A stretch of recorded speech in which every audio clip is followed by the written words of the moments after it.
अब नेक्स्ट जो क्वेश्चन 3 है, देखिए ये इंपॉर्टेंट क्वेश्चन है, इसको कैसे सॉल्व करना है। The Kansu China earthquake of 1920 was measured about 8.5, यानी कि चाइना में जो अर्थक्वेक जो जलजला था 1920 का, उसकी मैग्नीट्यूड कितनी थी जी 8.5। इसमें जो इंपॉर्टेंट पॉइंट आपने नोट करना है वो ये, एक तो चाइना, दूसरा इसमें कितना था 8.5 का ऑन रिक्टर स्केल।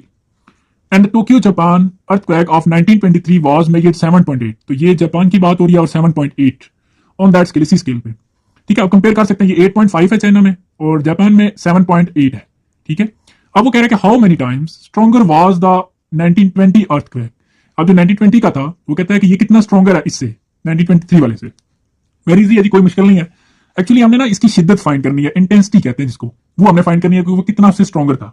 तो यहां पर हम एक काम करेंगे, सबसे पहले लेट कर लेंगे कि क्योंकि दो चीजें हमारे पास, एक चाइना है और एक जापान है, तो यहां पर हम इंटेंसिटी को लेट करते हैं। Let I1 be the intensity of China earthquake. ठीक है जी, ये हमने लेट कर लिया कि हम जो चाइना का जो अर्थक्वेक है उसको किससे, या उसकी शिद्दत को या इंटेंसिटी को किससे रिप्रेजेंट करेंगे, I1 से। अब इसी तरह एंड और I2 हम यूज कर लेंगे। चाइना के लिए यहां पर आप C भी लिख सकते हैं, ठीक है, और जापान के लिए J भी लिख सकते हैं। ये आपके डिपेंड करता है कि आप क्या किस तरीके से इसको लिखना चाह रहे हैं, इसमें कोई इशू नहीं है। ठीक है, I2 B the intensity of, यहां पर हम जस्ट कंट्रीज का नाम चेंज कर देंगे, बाकी वही लेटर्स हैं सारे। ठीक हो गया जी। अब यहां पर हमारे पास दो ग्रुप्स हैं एक्चुअली। ठीक है, मैं फॉर्मूला भी बताता हूँ। ग्रुप कौन सा है, एक हमारे पास चाइना का है और एक हमारे पास जापान का है। तो यहां पर हमने दोनों को अलग अलग लिख लिया है।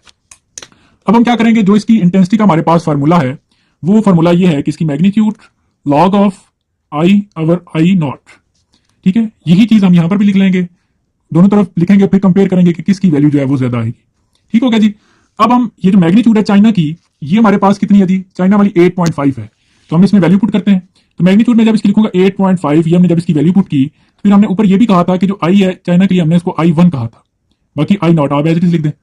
फिर हमने क्या करना है, जापान की जो मैग्नीट्यूड थी उसकी वो कितनी थी जी 7.8, ये वैल्यू हम यहां पर इसमें पुट कर लेते हैं 7.8। लेकिन फिर हमने ये भी कहा था कि जापान के लिए जो इंटेंसिटी होगी वो हम उसको रिप्रेजेंट करेंगे I2 से। ठीक हो गया जी।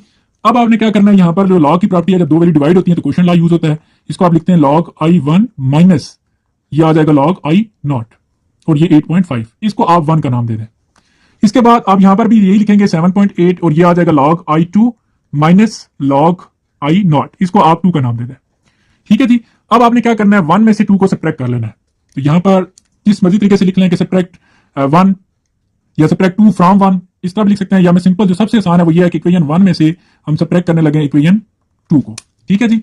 अब सब्ट्रैक्ट करने के लिए बहुत सारे तरीके हैं, जो सबसे आसान है जो आपको समझ आ जाए मैं वो यूज कर रहा हूं कि आपने क्या करना है, 1 में से इसमें से ये माइनस करने, तो ये वैल्यू ऊपर लिख लेते हैं ऐसे 8.5, जैसे आप छोटी क्लास में क्वेश्चन सॉल्व करते थे, ये बिल्कुल वैसे ही है, माइनस करना इसमें कोई मुश्किल काम नहीं है। ठीक है जी, ये वैल्यू लिख ली, और माइनस के लिए आपने दूसरी वैल्यू लिखनी है 7.8 divide by log of I, यहाँ पर 2 है माइनस फिर लॉग ऑफ I है। आपको ये चीज आइडिया है कि जब हम सब्ट्रैक्ट करते हैं तो इनके साइंस क्या हो जाते हैं, चेंज हो जाते हैं। यहाँ पर कोई साइन नहीं है तो ये प्लस का होगा और ये अब क्या हो जाएगा, माइनस हो जाएगा। यहाँ पर प्लस का साइन है और ये क्या हो जाएगा, माइनस हो जाएगा, और ये माइनस का है तो ये क्या हो जाएगा, प्लस हो जाएगा। अब ये जो यहाँ पर देखें, और यहाँ पर प्लस 8.5 है और ये अब ये वाला साइन काउंट होगा। ठीक है, यानी कि आप यूं समझें कि यहाँ पर जो साइन है और जो साइन है, जो बगैर सर्कल वाले साइन है वो यूज होते हैं। अब 8.5 में से जब 7.8 माइनस आप करेंगे तो ये 0.7 आ रहा है। आगे जब आप इन दोनों को सॉल्व करेंगे तो देखें ये लॉग I1 है और ये लॉग I2 है, इसके साथ माइनस का साइन है, तो ये आप लिख लें ऐसे लॉग I1 फिर ये माइनस लॉग I2, और ये माइनस लॉग I नॉट और ये प्लस ये आपस में क्या हो जाएंगे, कैंसिल हो जाएंगे, खत्म हो गए। अब आपने क्या करना है जी, यहाँ पर जो दो लॉग है इसको एक ही लॉग लिखना है, और जो वैल्यू सब्ट्रैक्ट हो रही है आपस में वो डिवाइड हो जाती है। ये लॉग के आपने जो लॉज पढ़े थे ये वो है। ठीक है जी, और ये 0.7 आ जाएगा।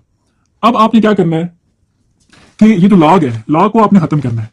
अब लॉग को खत्म कैसे करेंगे, एंटी लॉग ले लेंगे, दोनों तरफ एंटी लॉग ले लें, तो एंटी लॉग 0.7 आ जाएगा। ठीक है जी, और इसी तरह जब इस साइड पर एंटी लॉग लेंगे, लॉग और एंटी लॉग खत्म हो जाएंगे, सिर्फ रह जाएगा I1 डिवाइड बाय I2 आ जाएगा। ठीक है जी। अब आप कैलकुलेटर पे लिखें शिफ्ट लॉग 0.7, तो आपके पास एंटी लॉग की वैल्यू आ जाएगी जो कि है 5.012, और ये आप इसी तरह लिखते हैं I1 डिवाइड बाय I2। अब ये सारी वैल्यू मैं इस साइड पर लिख रहा हूँ, इसको उधर लिख रहा हूँ, तो ये I1 डिवाइड बाय I2, और ये अप्रोक्सीमेटली हम लिख लेते हैं जी तकरीबन, यानी कि 5 लिख लेते हैं। ठीक है, इसको मैंने अप्रोक्सीमेटली यहां पर लिख दिया जी, चलें आपको कंफ्यूज ना हो कि अप्रोक्सीमेटली हम इसको 5 कंसीडर कर रहे हैं। अब इसको मैं इधर मल्टीप्लाई कर देता हूं, I1 डिवाइड बाय 5 I2। इस इक्वेशन से आपको सारी बात अब समझ आ जाएगी। इसका मतलब जरा देखें क्या है, I1 जो थी वो इंटेंसिटी थी किसकी थी, चाइना की, और I2 जो थी वो थी जापान की। अब इसका मतलब क्या हुआ कि जो चाइना की इंटेंसिटी है वो ग्रेटर है। कैसे पता चला कि जापान की इंटेंसिटी को जब हम 5 से मल्टीप्लाई करेंगे फिर जाके चाइना की आएगी। मतलब ये वैल्यू छोटी है, ये 5 से मल्टीप्लाई होने के बाद ही आती है। इट्स मीन जो चाइना की इंटेंसिटी है वो 5 टाइम ग्रेटर है जापान की इंटेंसिटी से। तो यहां पर हम क्या लिखेंगे, तो हम लिख लेंगे जी China's earthquake is nearly 5 times stronger than Tokyo Japan. ठीक है, तो 5 गुना यानी कि वो क्या था, ज्यादा था। तो यहां पर आपकी ये जो एक्सरसाइज है जी कंप्लीट हो जाती है। उम्मीद है कि आपको सारी चीजें समझ आ गई होंगी। एक दो बातें कि पढ़ाते हुए कोई किस्म की कोई गलती हुई है तो इसके मैं माजूर चाहता हूँ जी। और कोई चीज आप लोगों को समझ नहीं आई तो आप कमेंट सेक्शन में मुझसे पूछ सकते हैं। और जो स्टूडेंट्स इस चैनल पर नए हैं, फर्स्ट टाइम इसको देख रहे हैं, इसको सब्सक्राइब भी करें। अगर आप समझते हैं कि इसको आने वाले टाइम में आपको इससे फायदा होगा तो अभी से सब्सक्राइब कर लें, ताकि इस चैनल पर जितनी भी वीडियोस अपलोड हों वो आपको सारी की सारी मिलें और आपकी प्रिपरेशन जो है वो अच्छी से अच्छी हो सके। और अपना बहुत सारा ख्याल रखिएगा जी, मुझे भी दुआ में याद रखिएगा। अल्लाह हाफिज।